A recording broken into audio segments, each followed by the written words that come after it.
Voice. இது மன்னரைக்கான தேடல். எதை செய்யாம இருக்கட்டுங்க உங்களுடைய மனைவிமார்கள் நன்றி செலுத்துறதுக்கு, அந்த பெண்ணுக்கு நீங்க நன்றியோட வாழ்றதுக்கு உன்னுக்கு நன்றி செலுத்த வேணாம். ரசூலுல்லாஹி ஸல்லல்லாஹு அலைஹி வஸல்லம் சொன்ன கடைசி வார்த்தை, அல்லாஹ் எனக்கு பலம் மற்ற மனைவிமார்கள் மூலமாக கொடுக்காத குழந்தை அல்லாஹ் அவர்கள் மூலமாக கொடுத்தார். உங்களுடைய மனைவியின் மூலமாக அல்லாஹ் ரப்புல் ஆலமீன் ஒரு குழந்தையை கொடுத்தால் அது எவ்வளவு பெரிய நிஅமத் தெரியுமா? குழந்தை கிடைக்கிறதுக்கு இன்னைக்கு கஷ்டப்படக்கூடிய குழந்தை இல்லாத பெண்களிடத்துல போய் கேட்டு பாருங்க.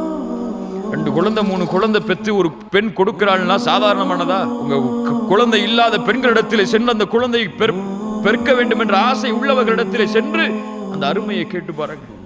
அல்லாஹ் ரப்புல் ஆலமீன் உங்களுக்கு ஒரு மனைவியை கொடுத்து இந்த உலகம் அழியும் வரை வாழ்வதற்கு உங்கள் மூலமாக ஒரு வாரிசை அல்லாஹ் ஏற்படுத்தி கொடுத்தமைக்கு அல்லாஹ்விற்கு நன்றி செலுத்தியதற்கு பிறகு அந்த பெண்ணுக்கு நீங்க நன்றி செலுத்த வேணாம்?